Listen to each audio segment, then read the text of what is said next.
প্রিয় দর্শক, আমন্ত্রণ সবাইকে প্রাণফুটো নিউজ অ্যান্ড ভিউজ সংবাদ পর্যালোচনামূলক অনুষ্ঠান। সঙ্গে আছে আমি গোলাম মুর্তজা। আমাদের স্টুডিওতে আমন্ত্রিত অতিথি দুজন, সাবেক রাষ্ট্রদূত ও কূটনীতিক মোহাম্মদ জমির এবং ঢাকা বিশ্ববিদ্যালয়ের আইন বিভাগের শিক্ষক ডক্টর আসিফ নজরুল। ডক্টর আসিফ নজরুল এবং মোহাম্মদ জমির, আপনাদের দুজনকেই স্বাগত।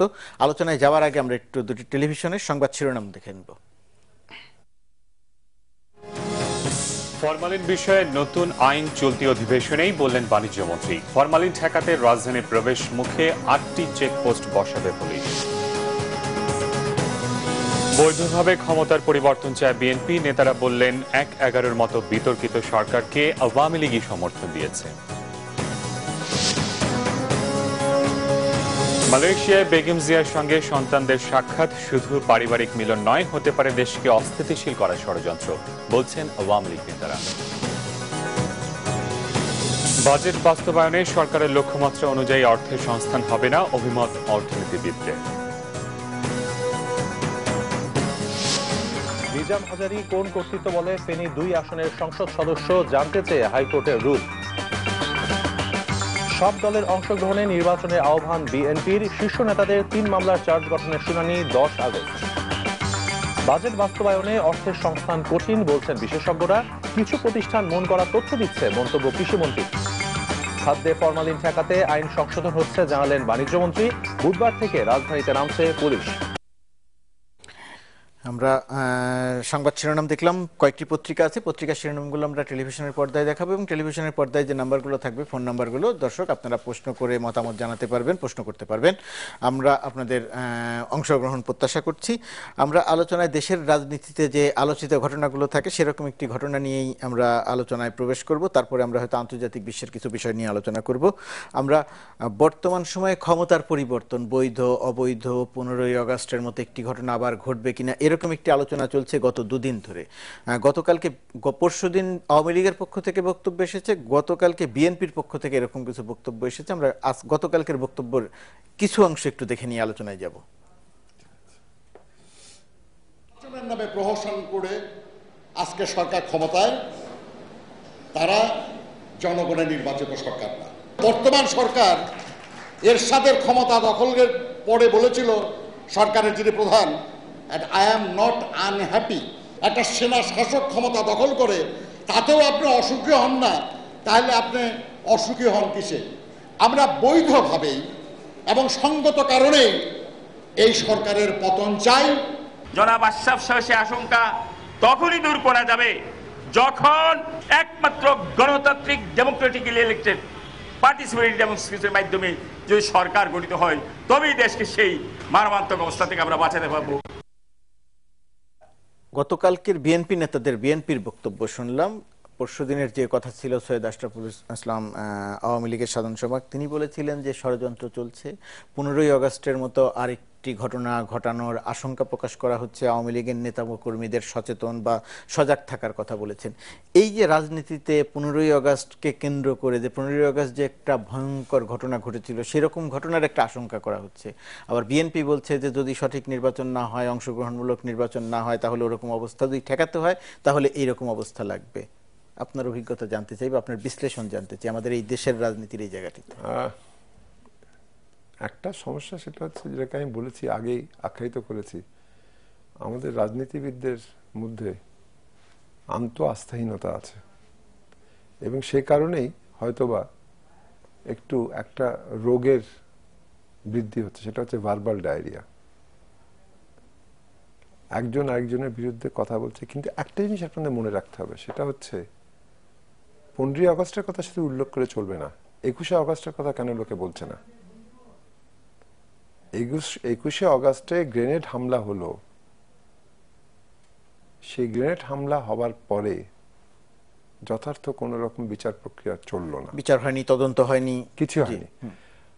আমি সাধারণ নাগরিক হিসেবে মনে করি যে এই আস্থাহীনতার ঊর্ধ্বে যদি না উঠতে পারি আমরা, তাহলে কোনো কিছু সম্ভব নয়। আর এইটা ওঠার প্রক্রিয়া একটাই, সেটা হচ্ছে আলোচনার মাধ্যমে। সেই আলোচনাটা হবে, নিশ্চয়ই হবে। কবে হবে আমি জানি না, দৃশ্যমানভাবে দেখা যাচ্ছে কিনা। এই দৃশ্যমানভাবে দেখা যাবে যদি একটা দল মেনে নেয় যে ঠিক আছে, একদল বলছে যে আমাদেরকে অবৈধ বললে আমরা কেন বসবো তাদের সাথে আলোচনায়। which makes a bit of sense. আমি একটু চিন্তা করে দেখো, সেটা হচ্ছে তুমি যদি একজনকে বলো যে এই বাড়ির মধ্যে ঢুকবো কি ঢুকবো না, আর সেই লোক যদি সে বাড়ির মালিক না হয়, তুমি স্বীকার করছো না সে বাড়ির মালিক। মানে এই কারণেই কি আলোচনা হচ্ছে না বলছে? আলোচনা প্রক্রিয়াটাকে যদি সংযতভাবে যদি এগোতে হয়, আলোচনার বসতে হবে তো।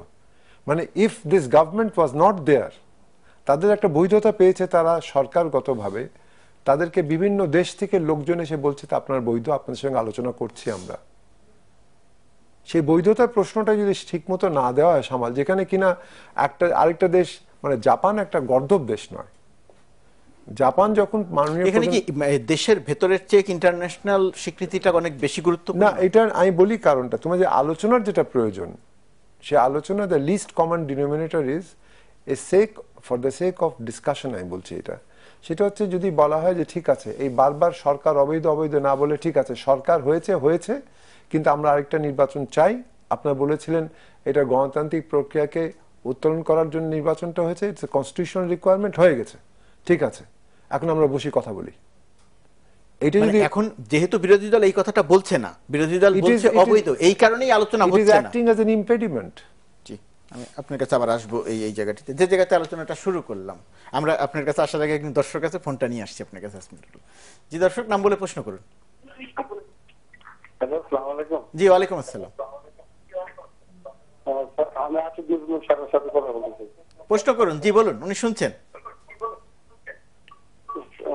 স্যার আপনার যে ফরমালিনের ব্যাপারে স্যার আজকে বলতেছে যে চেক পয়েন্ট বসাবে, এটা কতদিন বসাবে স্যার?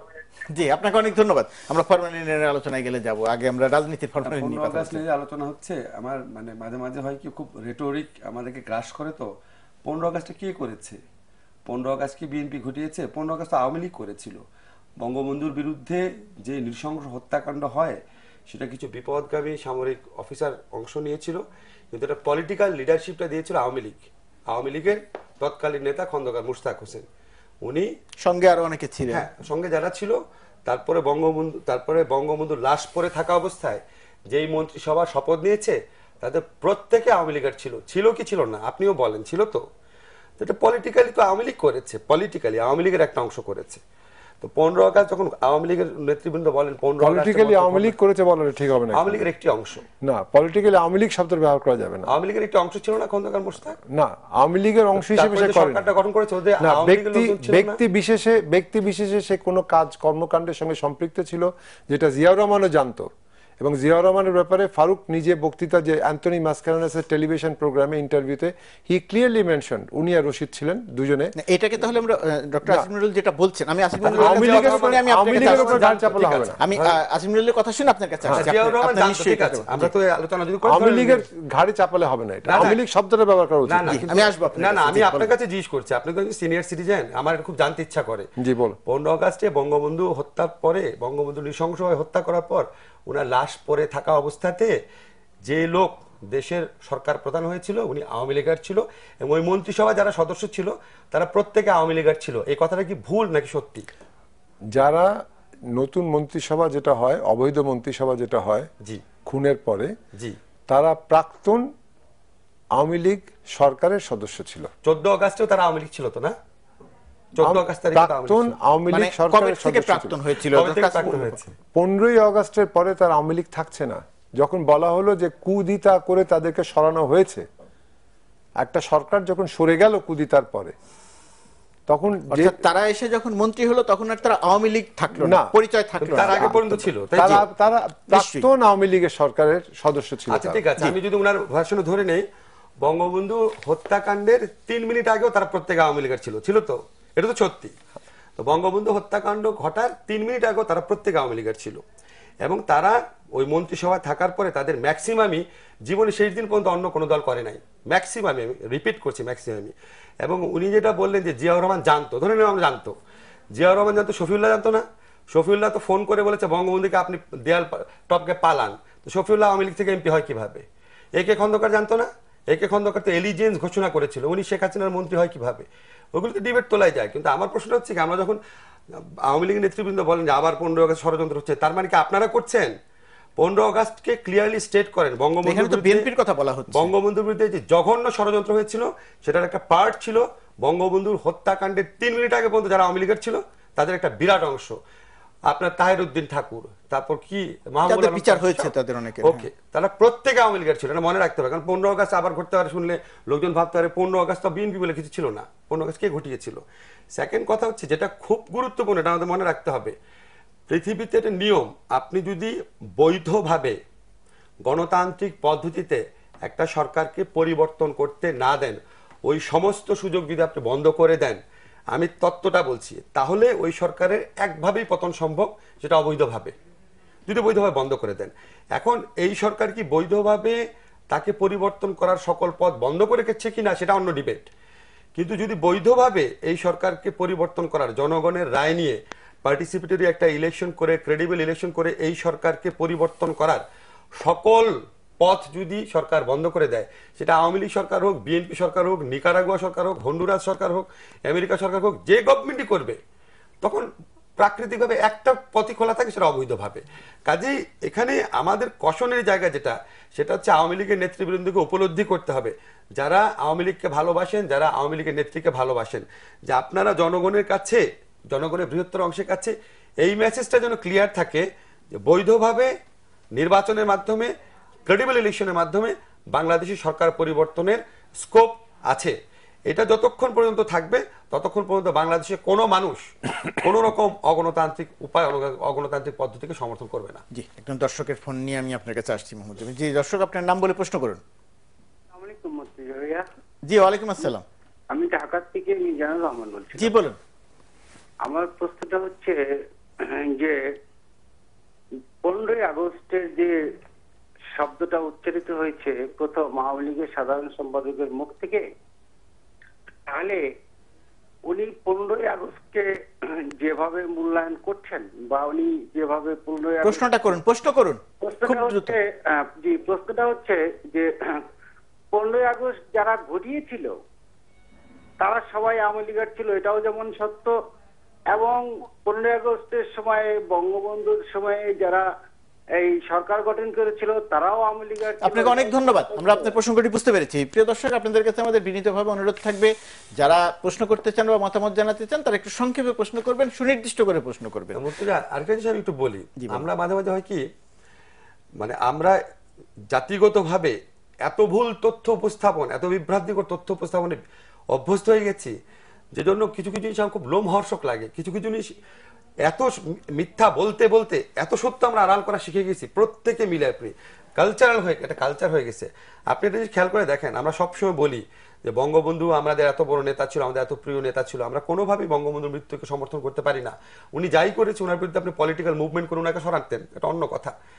বঙ্গবন্ধুকে যে যারা এখন বলে আপনার বঙ্গবন্ধুকে এই খুন করেছে, এই করেছে, জিয়া জানতো, এই জানতো, যারা বলে তাদের অনেকে বঙ্গবন্ধুকে সবচেয়ে নিঃসঙ্গ, সবচেয়ে ভালনারেবল তারা করেছে বঙ্গবন্ধুকে।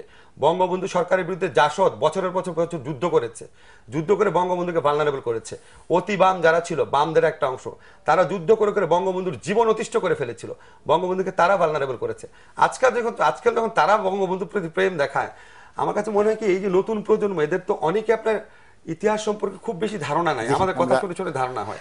তা আমাদের না 15 আগস্ট প্রসঙ্গ যখন আনা হয়, 15 আগস্ট নিয়ে খুবই ইনডেপথ আলোচনা প্রয়োজন আছে। এই আলোচনাগুলো সমাজে হয় না। আমি আপনার কাছে আবার আসবো, এই প্রসঙ্গে আবার আসবো। আপনি যে কথাটি বলতে চাইছেন, আমি 15 আগস্ট নিয়ে একটা কথা বলি। জি প্লিজ। কারণ উনি আইনের লোক, সেই সূত্র ধরে আমি বলছি।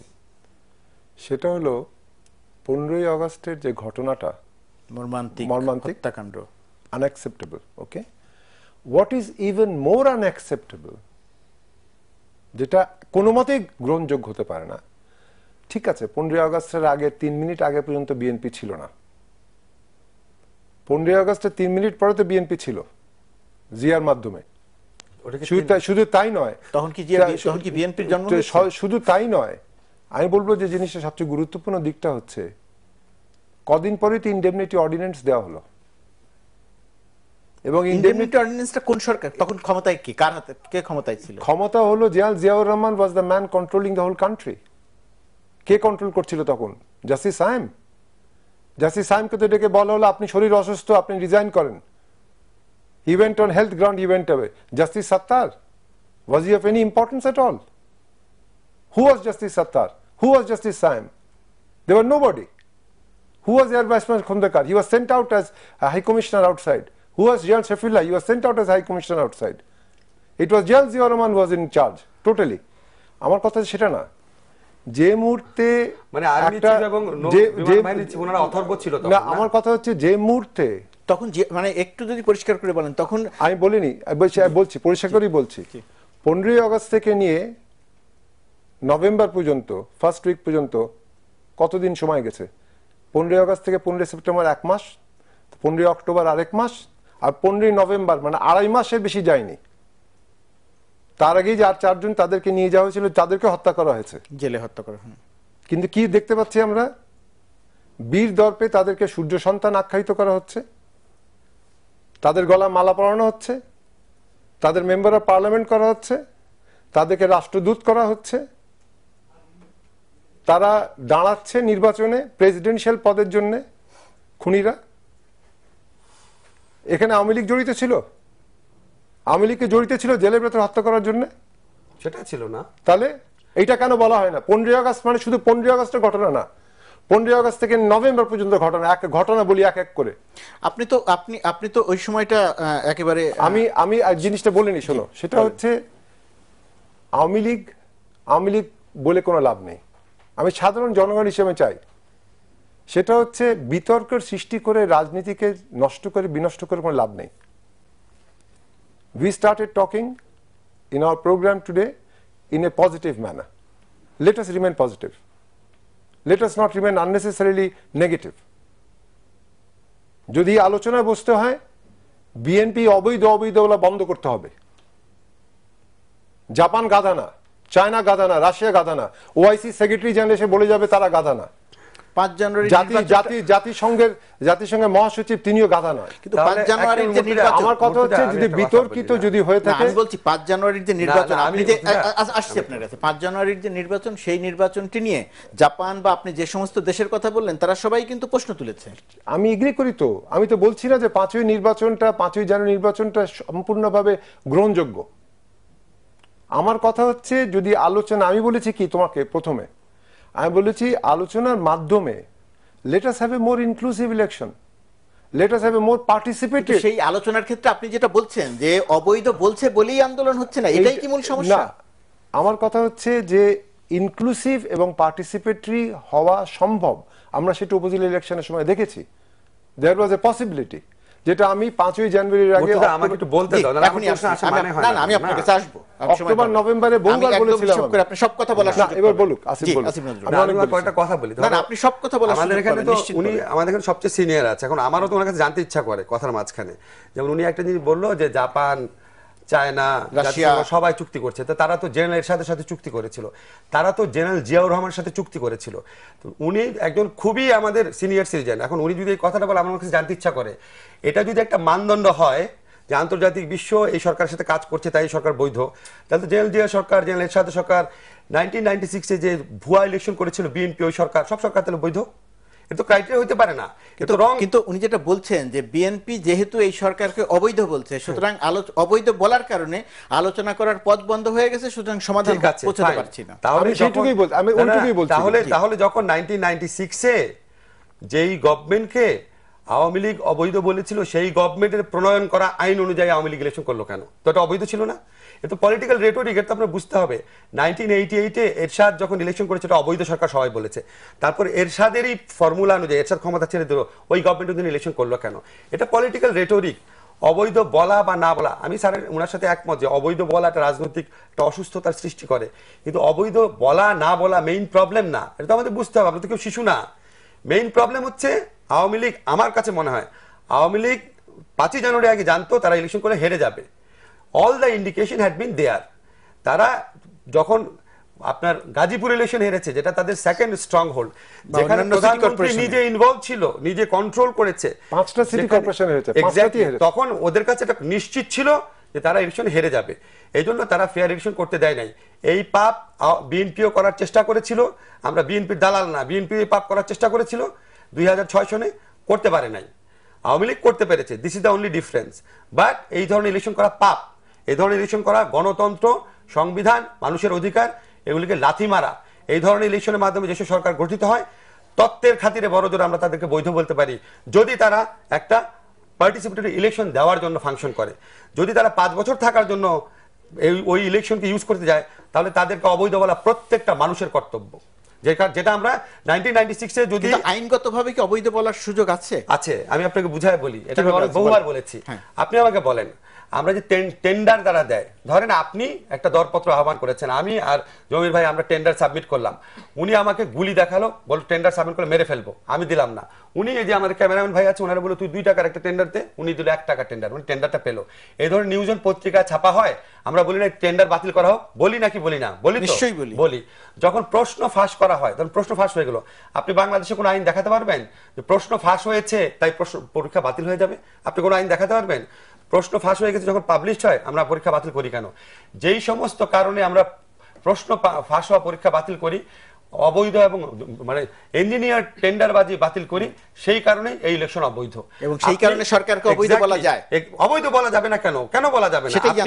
আমি পারপাসটা কি বলার, যদি আপনি সরকারের মধ্যে অ্যাটিটিউড দেখেন, সরকার একটা পার্টিসিপেটরি ইলেকশন করতে চায়, সরকার সাংবিধানিক বাধ্যবাধকতার জন্য ইলেকশনটা করেছে, তাহলে আপনার সরকারকে অবৈধ বলা দরকার নাই। কিন্তু সরকারের যদি নিয়ত থাকে 5 জানুয়ারি ইলেকশনের উপর ভর করে আমি আরো 5 বছর ক্ষমতায় থাকবো এবং জনগণকে এই নসিহত দেওয়া 5 বছর পর ঠিক এভাবে ইলেকশন হবে, তখন এই সরকারকে অবৈধ বলা প্রত্যেকটা নাগরিকের কর্তব্য, বিকজ তার উদ্দেশ্য অসৎ। আর যদি সরকার শুধু সাংবিধানিক ধারাবাহিকতা রক্ষার জন্য ইলেকশন করে যে ঠিক আছে আসেন আমরা একটা ফেয়ার ইলেকশন দেই, আলোচনা করি, তখন আমাদের এটা মেনে নেওয়া উচিত। জি, এই যে বৈধ এবং অবৈধের যে বিষয়টি আমি অনেক আলোচনা করেছি এই ব্যাপারে, আর কিছু বলবো না আমি।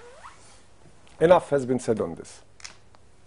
এখন যে বলে আসিফ লাস্ট কয়েক মিনিট আছে before we go into the break, let him finish talking. না, আমরা নিশ্চয়ই আপনার কথা শুনবো। আমি সুস্পষ্টভাবে বলেছি একটা কথা, সেটা হচ্ছে বর্তমান সরকার পরিচালনা করছে।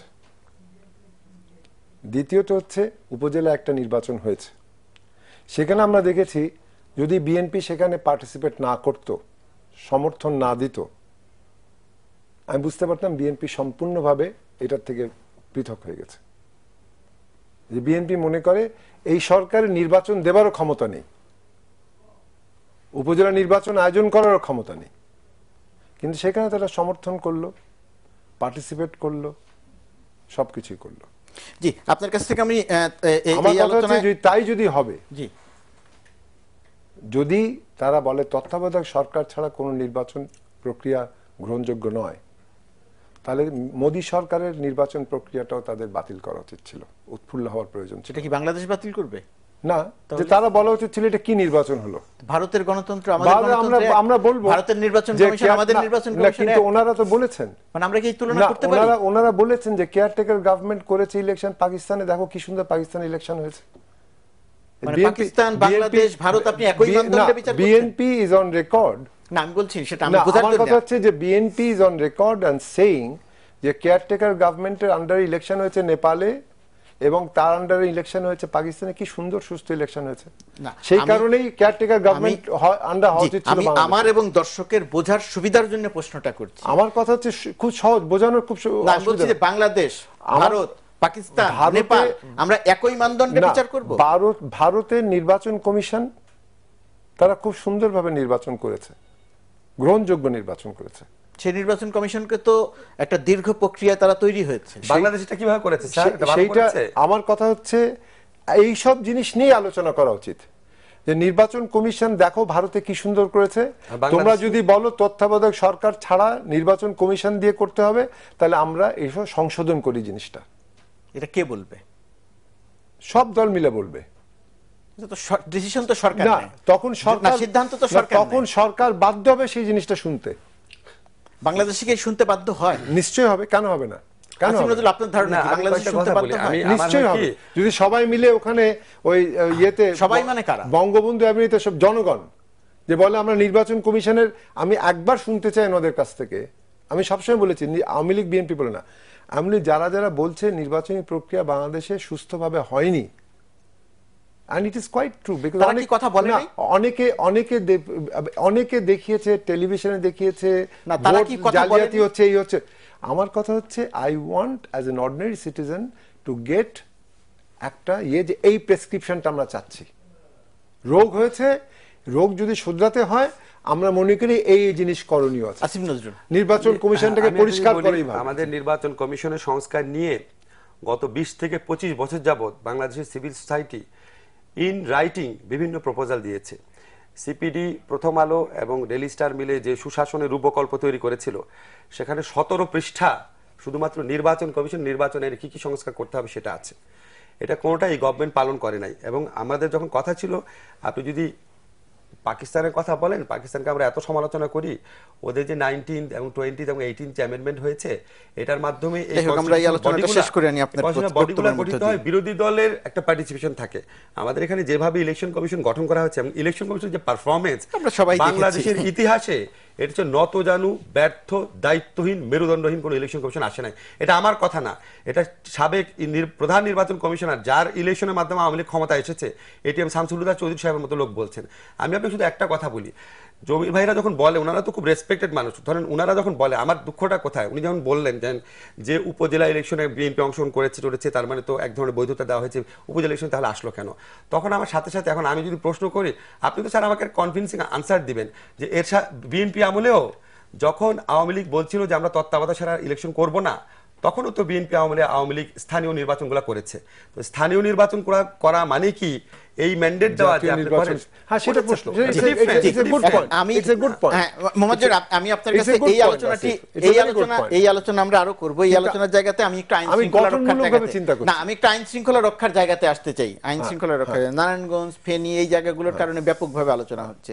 র্যাব একটি সিদ্ধান্ত নিলে, আমরা দেখলাম, পত্রিকাতে পড়লাম যে এরা সুনির্দিষ্ট কাজের বাইরে আর কোথাও যাবে না। কিন্তু আজকের খবর বা গতকালকের খবর, যেটা যে এই কিছুক্ষণ আগের খবর, যে উত্তরখানে জমিজমা কেন্দ্রিক একটি বিরোধের মধ্যে র্যাব জড়িত হয়েছে, সেখানে জনগণের 2 জন র্যাবকে ধরে আবার পুলিশের কাছে দিয়েছে, এই কেন্দ্রিক ঘটনা।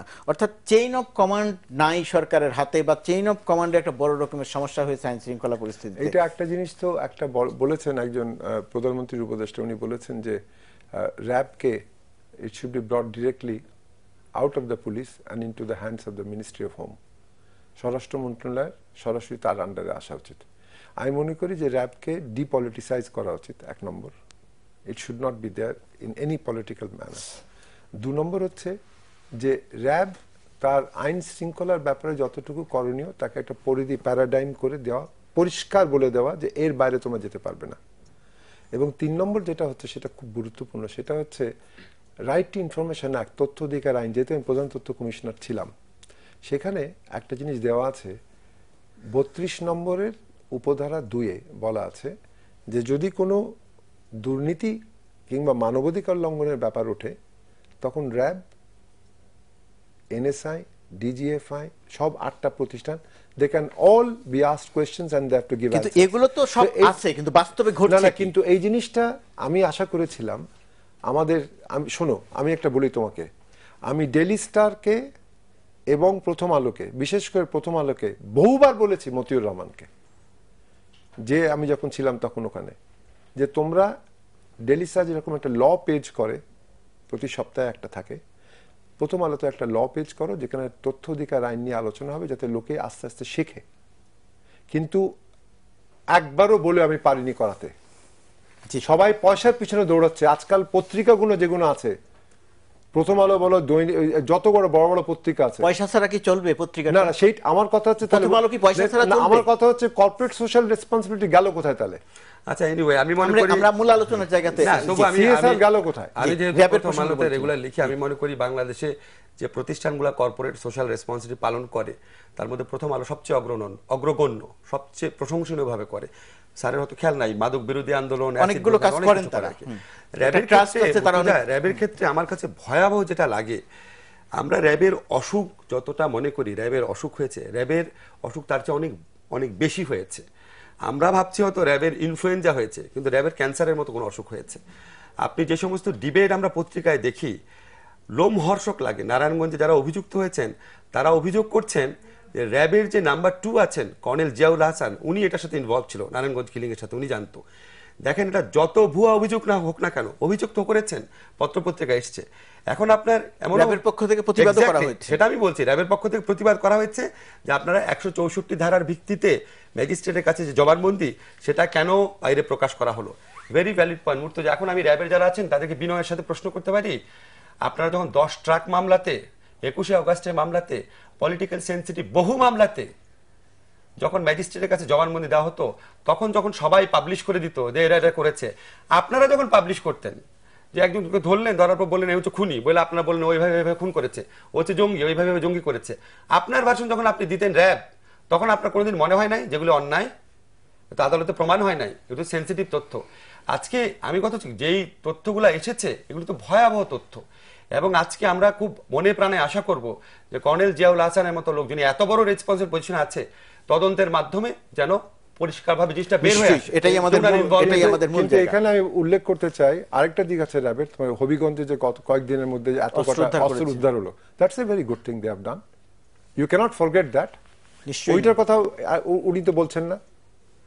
আমি অবাক হয়ে যাচ্ছি, আমি র্যাবের একটা এত বড় ভয়াবহ ঘটনা আলোচনা করার সময় আমি বুঝতে পারলাম না, আপনি আমার কাছে বলছেন আমি সাথে সাথে বলছি তবে র্যাব এটা করেছে না, আমি বলছি কারণ ভালো কাজ তো আসলে করারই কথা, আমার কথা তারা বেতন পায় না। আমার কথা হচ্ছে যে আমরা যদি লোকজনকে অবশ্যই তিরস্কার করব if they have not performed up to their mark or they have been involved in any corruption or they've been involved in any sort of thing which is against law, কিন্তু at the same time প্রশংসা করতে হবে যে you have to urge them on. একটা বাচ্চা যখন হাঁটতে শেখে 3বার 4বার করে পড়ে যায়। জি, আমরা একটু আমি একটু শেষ করি, শেষ করেন, তারপর আমরা একটু আন্তর্জাতিক প্রসঙ্গে যাব। আমি একটুখানি অবাক হচ্ছি কারণ আমি বাংলাদেশে যারা র্যাব প্রতিষ্ঠা হওয়ার পর র্যাবের পক্ষে 2-4টা ভালো কথা লিখেছে, আমি তাদের একজন।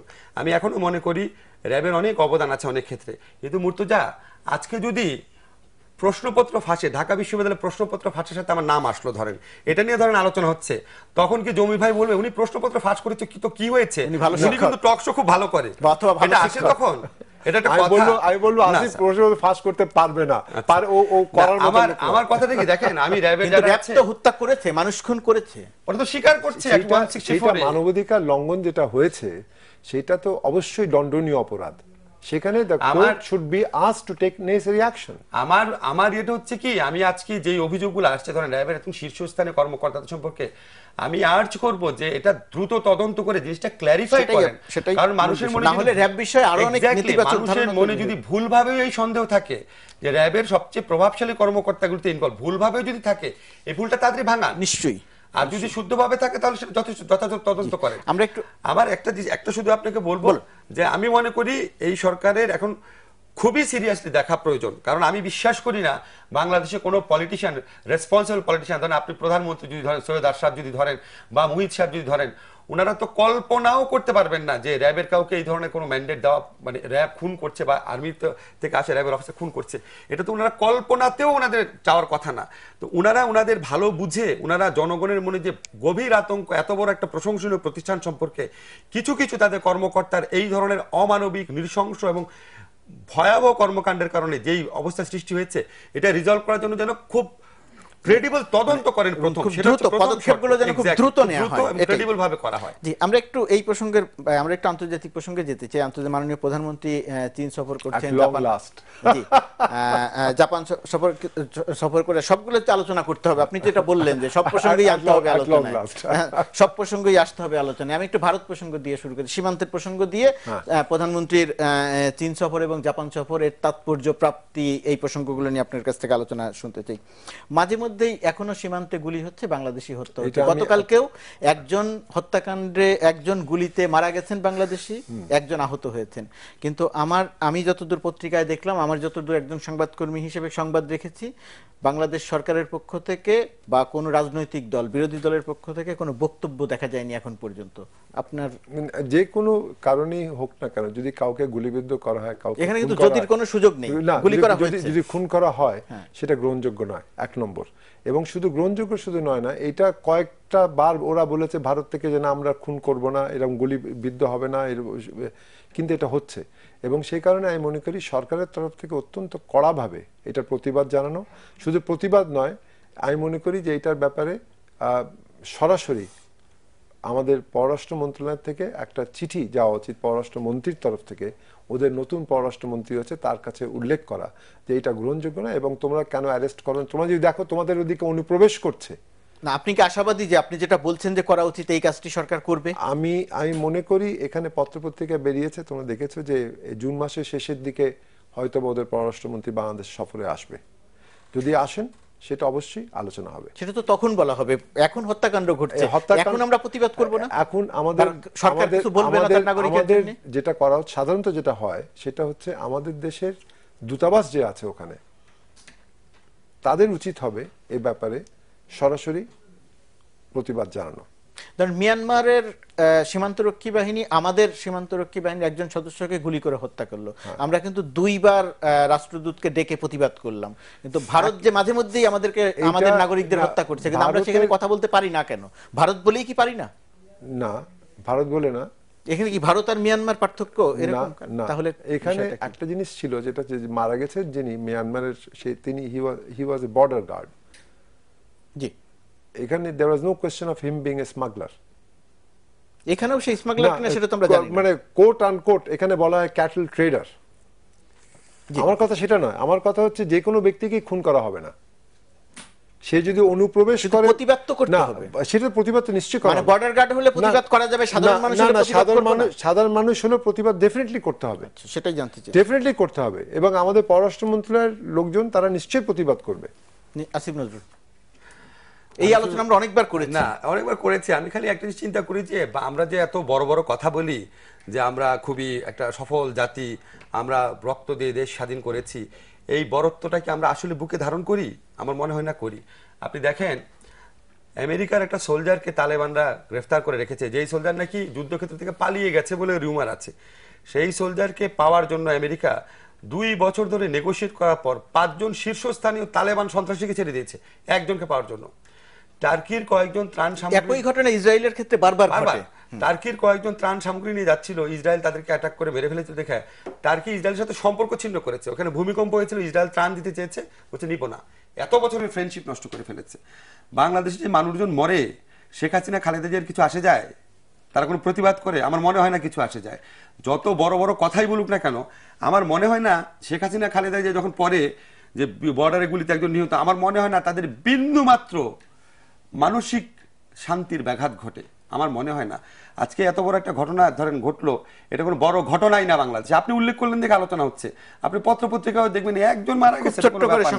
বাংলাদেশের মতো দেশে আপনার প্রধান একটা রাজনৈতিক দলের মহাসচিব সৈয়দ আশরাফ, আপনার মনে আছে তার অমর বাণী, আপনার যে সীমান্তে গুলি হয়েছে এটা নিয়ে ভাবার হবে, এটা নিয়ে এত ভাবার কিছু নাই।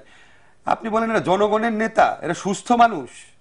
তো এরকম যে দেশে এরকম নেতারা থাকে যাদেরকে আমরা ইলেক্ট করি, যারা আমাদের সবচেয়ে সম্মানিত মানুষ, তারা দেশের মানুষ সম্পর্কে এইভাবে ভাবে, তারপর আমার মনে আমাদের আলোচনা করে লাভ কি? আমরা খালি এটাই আশা করতে পারি বাংলাদেশে এমন নেতা আসবে যে নেতা একটা লোক মারা গেলে যে নেতার ঘুম হারাম হয়ে যাবে, যে নেতা ক্রুদ্ধভাবে, সে ভারত হোক, পাকিস্তান হোক, মিয়ানমার হোক, ক্রুদ্ধভাবে বলবে যে আমার নাগরিককে তুমি মারছো, এর পরিণাম তোমাকে ভোগ করতে হবে। ওই বাংলাদেশ যেদিন ওই জায়গায় যাবে, তখন আমি বুঝবো বাংলাদেশ মুক্তিযুদ্ধের চেতনা ধারণ করে। আর এর আগে পর্যন্ত আমরা পরাধীন একটা চেতনা। আমরা একটা বিরতিতে যাবো, বিরতি যাবো, ফিরে এসে আপনার সঙ্গে যে বিষয়টি নিয়ে আলোচনা করতে চাইবো যে মাননীয় প্রধানমন্ত্রী চীন সফর করছেন, তার আগে জাপান সফর করেছেন। জাপান সফর করে বলা হচ্ছে যে এটা খুবই ফলপ্রসূ একটি সফর হয়েছে। চীনের সফরটিকেও ঠিক একই রকমভাবে খুবই আশাবাদের একটি সফর হিসেবে উল্লেখ করা হচ্ছে। কেন এটা এত আশাবাদের, কেন এটা সফরটি এত গুরুত্বপূর্ণ? বিরতির পর ফিরে এসে আপনার কাছ থেকে এই প্রশ্নের উত্তর জানতে চাইব। জি দর্শক, আপনারা এতক্ষণ দেখলেন প্রাণফোটো নিউজ অ্যান্ড ভিউজ অনুষ্ঠান। আমাদের সঙ্গেই থাকুন, ফিরছি ছোট্ট একটা বিরতির পর।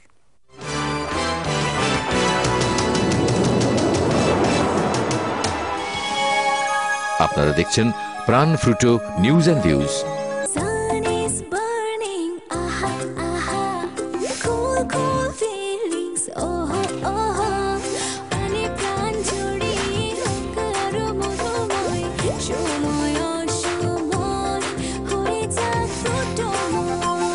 সময় অসময় ফ্রুটোময়।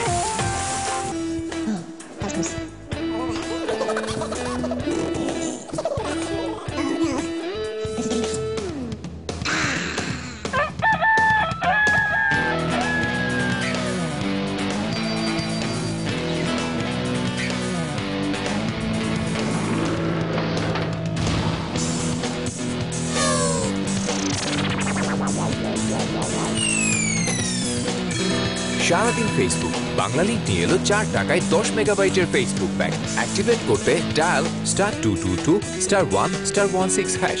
নো চিন্তা, জাস্ট প্লে। নতুন কিছু করো, বাংলা লিংক। সবাইকে বেলিসিমো সুপ্রিমো দাও, কিন্তু পারফেক্টর ক্রিমি স্ট্রবেরি নাটস আর সবশেষে ক্রাঞ্চি ওয়েফার। আরে বিস্কুট, তার ভেতরে আইসক্রিম। খামোশ। সুপ্রিমোর প্রিমিয়াম চকলেটি কোটের উপর নাটস আর ভেতরে স্ট্রবেরি, ভ্যানিলা বা চকলেট ফ্লেভারের সাথে রিচ ক্যারামেল। সুপ্রিমোর পরে কোনো কথা হবে না। আমি বাটার চকলেট আমল চাই। এই তর্ক চলবেই, তবে আইসক্রিম যে হবে বেলিসিমো তা নিয়ে কোনো তর্ক নেই। বেলিসিমোর প্রতিটি আইসক্রিমে আছে 10% milk fat, which is your favorite.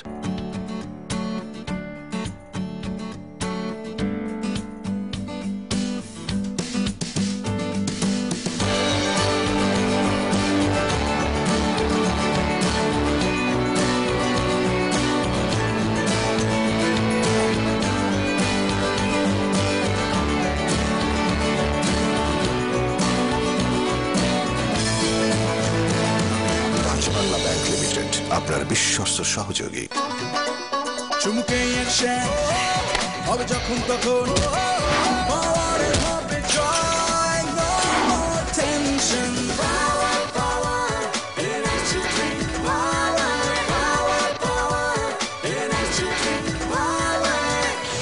পাওয়ার চুমকে action. Sun is burning, aha, aha. Cool, cool feelings, oh, oh. Ani pran jodi hok aro monomoy, shomoy oshomoy, hoye jak fruitomoy. সময় অসময় ফ্রুটোময়। সবাইকে বেলিসিমো সুপ্রিমো দাও, কিন্তু পারফেক্টর ক্রিমি স্ট্রবেরি নাটস আর সবশেষে crunchy wafer. আরে biscuit, তার ভেতরে আইসক্রিম। খামোশ। সুপ্রিমোর premium chocolatey কোটের উপর নাটস আর ভেতরে স্ট্রবেরি, ভ্যানিলা বা চকলেট ফ্লেভারের সাথে রিচ ক্যারামেল। সুপ্রিমোর পরে কোনো কথা হবে না। আমি বাটার চকলেট আমল চাই। এই তর্ক চলবেই, তবে আইসক্রিম যে হবে বেলিসিমো তা নিয়ে কোনো তর্ক নেই। বেলিসিমোর প্রতিটি আইসক্রিমে আছে 10% milk fat, which is your favorite. জানি তাদের ভরসা আমি, আর আমার ভরসা আমার পরিবার এবং প্রাণ সরিষার তেল। প্রাণ সরিষার তেল থাকা মানে স্বাস্থ্যকর ও মজাদার সব খাবার, কারণ এর মোনো ও পলি আনস্যাচুরেটেড ফ্যাট কোলেস্টেরল কমিয়ে হার্ট রাখে সচল। আর এ কারণেই আমার ভরসা প্রাণ সরিষার তেল। সুস্বাস্থ্য ও স্বাদ দুটোই পরিপূর্ণ। চুমকে একসে হবে যখন তখন, পাওয়ারে হবে জয়, no more tension.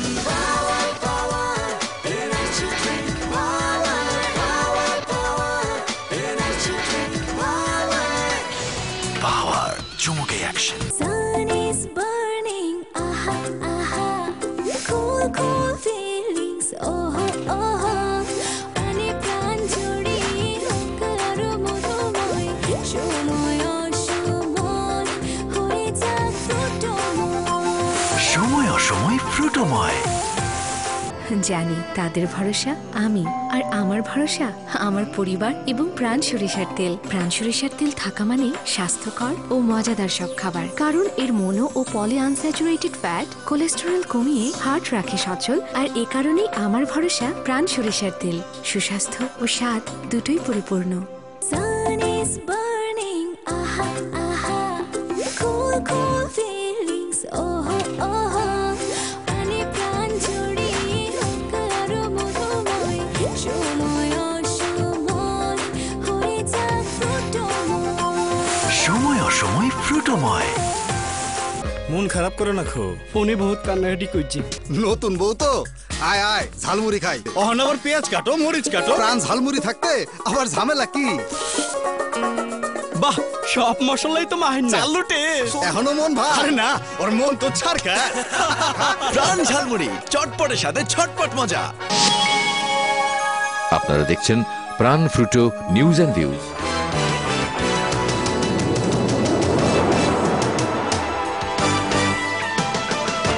প্রিয় দর্শক, আমন্ত্রণ আপনাদের আবারও প্রাণফোটো নিউজ অ্যান্ড ভিউজ অনুষ্ঠানে। আমরা কথা বলছি ডক্টর আসিফ নজরুল এবং মোহাম্মদ জমিরের সঙ্গে। বিরতির আগে প্রশ্ন করেছিলাম, মাননীয় প্রধানমন্ত্রীর চীন সফরটি এত গুরুত্বপূর্ণ কেন? শুধু চীন সফর নয়, জাপানের তার আগে প্রাক্তন জাপান সফর, চীন সফরের মাধ্যমে দুটো জিনিস গুরুত্বপূর্ণ দিক উন্মোচন হচ্ছে। সেটা হচ্ছে উন্নয়ন কর্মকাণ্ডের ক্ষেত্রে তিনটে জিনিস আমাদের খুব দরকার। একটা হচ্ছে বিনিয়োগ, একটা হচ্ছে এটা দলমত নির্বিশেষে, আমি দলমতের ঊর্ধ্বে উঠে রাজনীতির ঊর্ধ্বে উঠে বলছি আমি, আমাদের একটা হচ্ছে স্কিলড ম্যান পাওয়ার ডেভেলপমেন্ট, যেটা একটা, সেটা হচ্ছে ইকোনমিক ডেভেলপমেন্ট, আরেকটা হচ্ছে ইনফ্রাস্ট্রাকচারাল ডেভেলপমেন্ট। এবং ইনফ্রাস্ট্রাকচার ডেভেলপমেন্টের সঙ্গে সঙ্গে রাস্তাঘাটের সঙ্গে সঙ্গে আছে এনার্জির ক্ষেত্রে আমাদের একটা বিশিষ্ট পরিকল্পনা অনুসারে জিনিসপত্র এগিয়ে নিয়ে যাওয়া। তো জাপান এবং চীন সবসময় পশ্চিমের দিকে তাকিয়েছিলাম, কিন্তু যেখানে পশ্চিমের দিকে তাকাচ্ছি তার বদলে যদি পূবের দিকে তাকাই আমরা, জাপান আর চীন বলছে তারা এই ব্যাপারে সাহায্য করতে পারবে। এবং আমাদের দ্বিপাক্ষিকভাবে বাণিজ্যের ক্ষেত্রে আস্তে আস্তে কিন্তু চীন আর জাপান দু জায়গাতেই আমাদের রপ্তানির বাড়ছে এবং ডাইভার্সিফিকেশন ঘটছে। তো সেই শূন্য যদি ইনফ্রাস্ট্রাকচার ডেভেলপমেন্ট দেয়, এবং তাছাড়া বিসিআইএম করিডর, বিমস্টেক, এটা নিয়েও সরকার দিয়ে চেষ্টা করে, সব সরকারই, এটা আগে বিএনপিও চেষ্টা করেছিল, এখন আওয়ামী লীগও চেষ্টা করছে।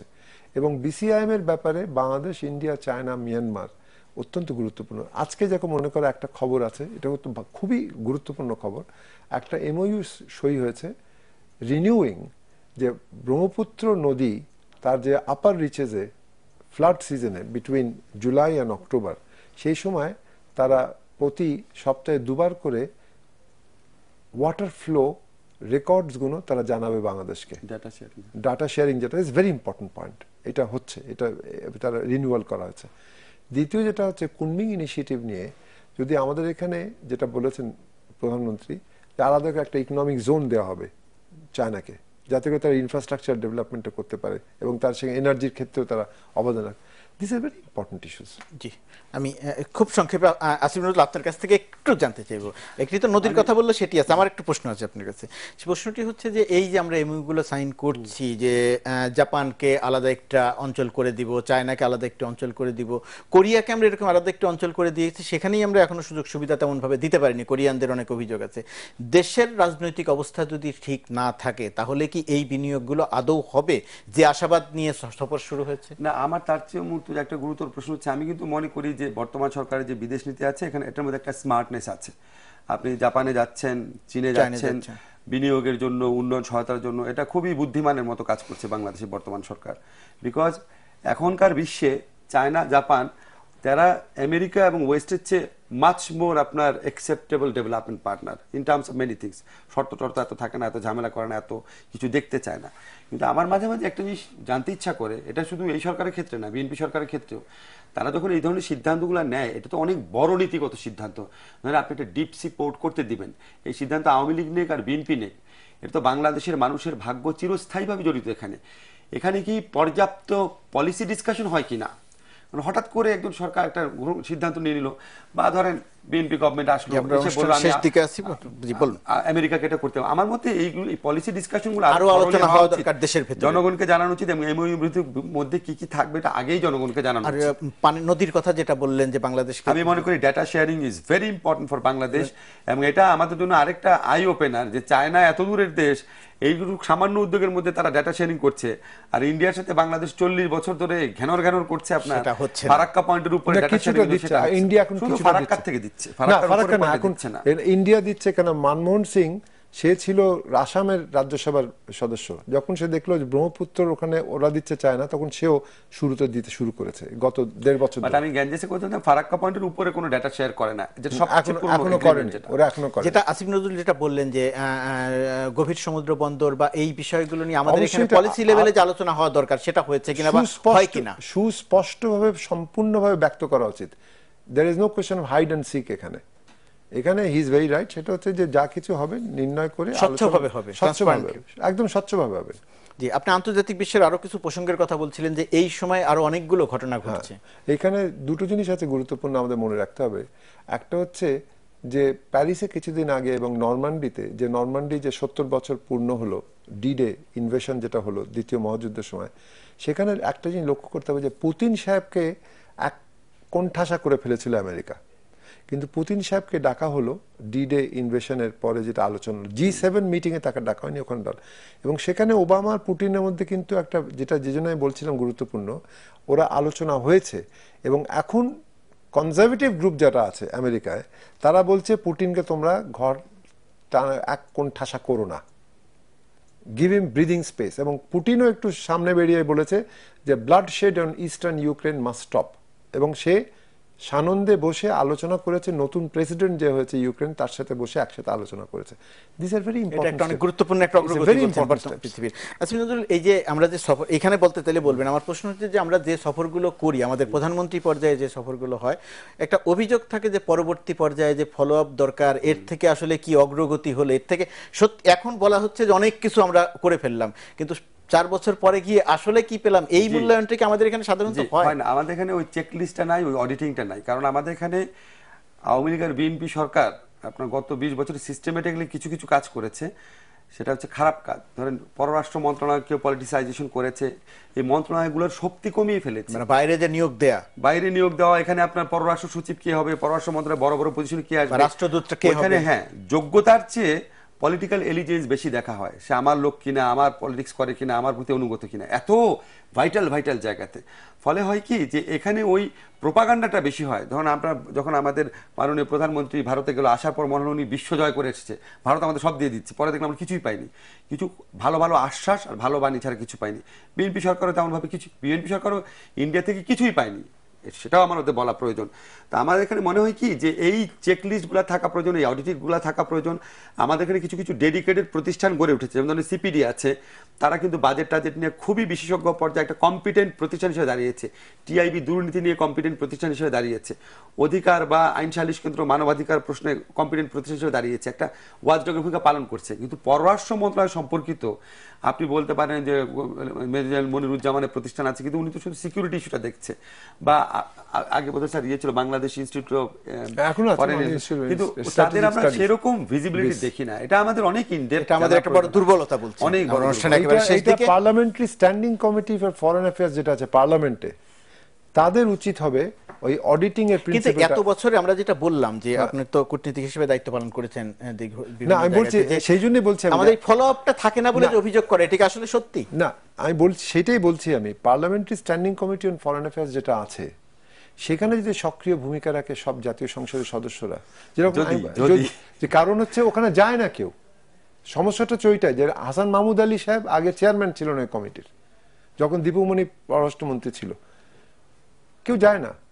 কিন্তু ইনফরমেশন মিনিস্ট্রি যেটা ছিল, যেখানে আমাকে রাইট টু ইনফরমেশন অ্যাক্ট অনুসারে আমাদেরকে প্রায়ত যেতে হতো, সবকিছু বোঝাতে হতো, and we were seriously grilled by the parliament. এখানে প্রশ্ন হচ্ছে যে আপনি যে সফরটিকে বলছেন, আমরাও বলছি যে এটা গুরুত্বপূর্ণ সফর, এখন সেই সফরটির যদি ফলো আপের জায়গাটিতে যদি দায়বদ্ধতা সৃষ্টি করা প্রয়োজন, এবং সেই দায়বদ্ধতা শুধুমাত্র ওই পার্লামেন্টের মাধ্যমে, জাতীয় সংসদের পার্লামেন্টারি স্ট্যান্ডিং কমিটি যেরকম আমেরিকার ক্ষেত্রে আছে। করণীয় কি? আমাদের তো হচ্ছে না, তাহলে করণীয় সেইটা হচ্ছে আমাদের যারা আছেন, যারা people like you, people like talk, সেখানে গুরুত্ব দেওয়া হচ্ছে যে parliamentary standing committee foreign affairs কেন গ্রহণযোগ্য যেমন ধরেন আমাদের টিভি চ্যানেলগুলো আছে, এখানে তো টক শোতে একই বিষয়ে আমরা সবসময় আলোচনা করি। আমাদের টিভি চ্যানেলগুলোও তো প্রধানমন্ত্রী জাপান সফর করে আসলো বা চীন সফর করে আসলো, তারপর যদি একটা ডেডিকেটেড আলোচনা রাখে 1 বছর, সেখানে যদি স্ট্যান্ডিং কমিটি একজন প্রধানকে নিয়ে আসলেন, বিএনপির একজনকে নিয়ে আসলেন, এটা খুবই, আপনি যেমন আর টিভিতে প্রোগ্রাম করেন প্রায় 1 ঘন্টা 1.5 ঘন্টা ব্যাপী, সেরকম আলোচনা তো হতে পারে। এগুলি প্রমোট করার ক্ষেত্রে আমি মনে করি মিডিয়ার একটা বড় ভূমিকা, মিডিয়ারও একটা বড় ভূমিকা রাখতে পারে, ভেরি স্পেশালাইজড ভূমিকা, স্পেশালি ইলেকট্রনিক মিডিয়া। যে কি করলেন আপনারা, এই তো 6 মাস গেল, পার হলো, কত দূরে গেল, প্রশ্ন করি, আপনি জবাব দেন। তবে এখানে দায়বদ্ধতার প্রশ্ন আসবে। এখানে খুব বেশি আপনার আমাদের যেমন বিশ্ববিদ্যালয়, আমরা কিছুটা সমালোচনা নিজেরও করতে পারি, বিশ্ববিদ্যালয়, বিভিন্ন গবেষণা প্রতিষ্ঠান, বিভিন্ন অ্যাক্টিভিস্ট প্রতিষ্ঠান, এদেরকে ডেডিকেটেডলি ফরেন পলিসি বা ফরেন মিনিস্ট্রি ব্যাপারটা। কিন্তু প্রশ্ন হচ্ছে একেবারে শেষ প্রশ্ন, আপনার একেবারে শেষ উত্তর, যে অনেকের করা উচিত, মিডিয়ার করা উচিত, শিক্ষকদের করা উচিত, বুঝলাম, কিন্তু একটা রাষ্ট্রের যে অঙ্গ প্রতিষ্ঠান আছে, সেইটাই তারা যে করে না, সেই জন্যই তো বলছি আমি, দায়বদ্ধতা সৃষ্টি করার জন্য hold the relevant agency responsible. দরকার পড়ে পররাষ্ট্র মন্ত্রণালয়ের ব্যাপারে পররাষ্ট্র মন্ত্রণালয়ের ব্যাপারে তারা জিজ্ঞেস করবে। এক বাক্যে বলি, এই যে ধরেন পররাষ্ট্র মন্ত্রণালয় ফাংশন করছে না, সংসদীয় কমিটি ফাংশন করছে না, ওয়াচডগ বডিগুলো ফাংশন করছে না, এই মূল অসুখটা হচ্ছে পলিটিক্সে।